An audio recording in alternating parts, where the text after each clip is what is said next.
जिस तरीके से महाराष्ट्र में समीकरण नजर आ रहे हैं, कौन होगा मुख्यमंत्री, ये सिर्फ महाराष्ट्र के नहीं बल्कि देश भर के लोग भी जानना चाहते हैं। इसको लेकर बात हम करेंगे। रत्नाकर सिंह जी मेरे साथ में जुड़ गए हैं, बीजेपी के प्रवक्ता।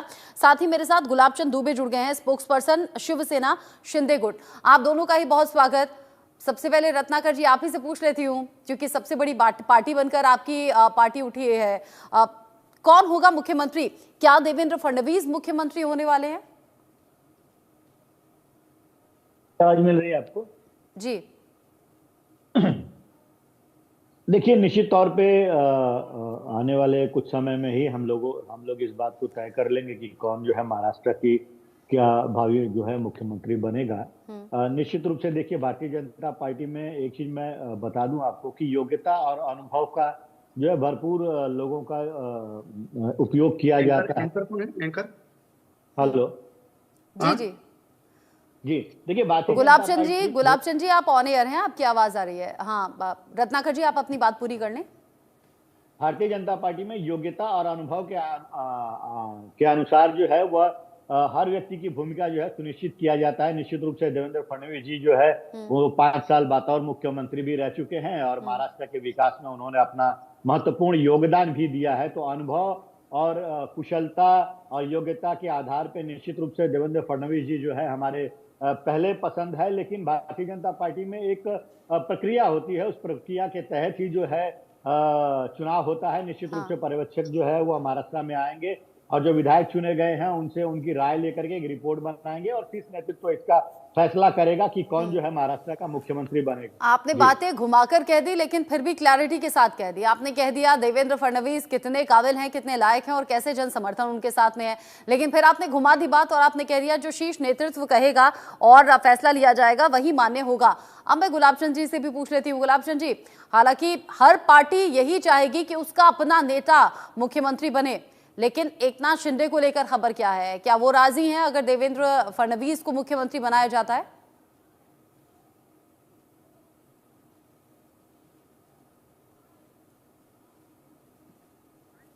गुलाब चंद जी अनम्यूट कीजिए खुद को। जी मैं मुंबई से हूँ।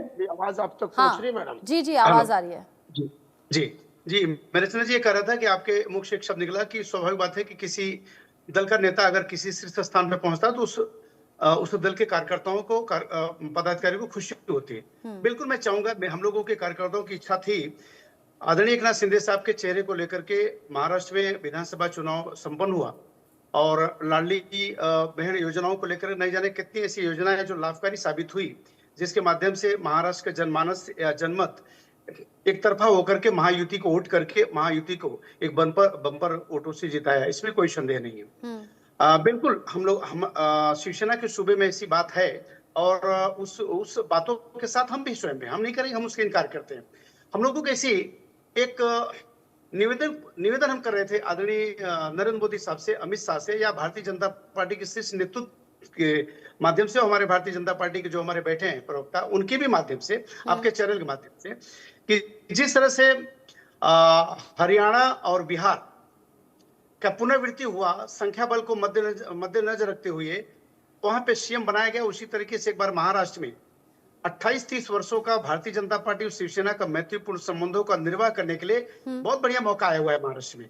यदि एकनाथ शिंदे साहब मुख्यमंत्री बनाए जाते हैं एक बार पुनः, अगर भारतीय जनता पार्टी बड़ा दिल दिखाता है तो शायद इसका संदेश बहुत दूर तक जाएगा। रचना जी, यही मेरा कहना है। अब रही बात संगठन, हमारे संगठन धर्म का या हमारा गठबंधन धर्म का, गठबंधन धर्म को अगर हम ध्यान में रखते हैं तो शीर्ष नेताओं का जो अपना निर्णय होगा वो हमारे सर्वोपरि है, उनके आगे ना हम हो सकते हैं ना कोई कार्यकर्ता हो सकता है। अभी तक तो सब कुछ अच्छा सुनाई दे रहा है, अभी तक तो सब कुछ अच्छा सुनाई दे रहा है और तालमेल जैसी बातें समझ में आ रही हैं, लेकिन अजीत पवार भी बहुत से सपने अपने जहन में रखे हुए हैं और इसीलिए उन्होंने शरद पवार को छोड़ा, यहाँ बीजेपी और एकनाथ शिंदे के साथ हो लिए। मुकलेश जी मेरे साथ में जुड़ गए हैं। मुकलेश शेख हैं, नेता हैं एनसीपी के अजीत पवार गुट से। मुकलेश जी, कौन होगा महाराष्ट्र में मुख्यमंत्री? कुछ पर्दा हटा क्या? मुख्यमंत्री महाराष्ट्र का जो है वो हमने भाजपा जो है बीजेपी पार्टी को समर्थक अजीत दादा पवार के सारे नेताओं ने, अजीत दादा पवार साहब ने समर्थक दे चुका है। रही बात शिंदे साहब की बात, अब वो भाजपा वाले तय करेंगे दिल्ली से कौन मुख्यमंत्री होगा। लगभग देवेंद्र जी फाइनल हो चुका है, मेरी जानकारी में है। और यहाँ जो है मसला ये हो है कि शिंदे साहब को अच्छे जो खाता होता है, जो पालक मंत्री वगैरह है, वो दिल्ली में चॉइस करके उनको दिया जा रहा है, मनाया जा रहा है। हाँ। और लगभग वो मान चुके हैं। और ये कोई भी अपने घर को सजा के, अपने घर सजाने के बाद हर कोई चाहेगा कि मेरे घर में मैं रहूं और मैं ही मेरे बच्चों के साथ तो आराम अजीत करूं। पवार क्या चाहते हैं? अजीत पवार ने एक बार अपनी इच्छा जाहिर की थी, उन्होंने कहा था कि मैं जरूर चाहूंगा एक बार मुख्यमंत्री बनना।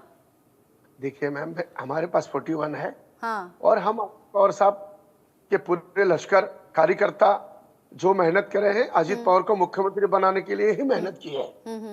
यहाँ अजीत पवार साहब मुख्यमंत्री बनेगा वो मेरा सपना है, कार्यकर्ता का सपना है। हाँ। और जो अजीत पवार को चाहने वाले लोग हैं महाराष्ट्र के अंदर, हमारी असली एनसीपी अजीत दादा पवार साहब की निशानी घड़ी है, हमारी निशानी घड़ी है। तो हम क्यों नहीं चाहे कि अजीत पवार मुख्यमंत्री बने।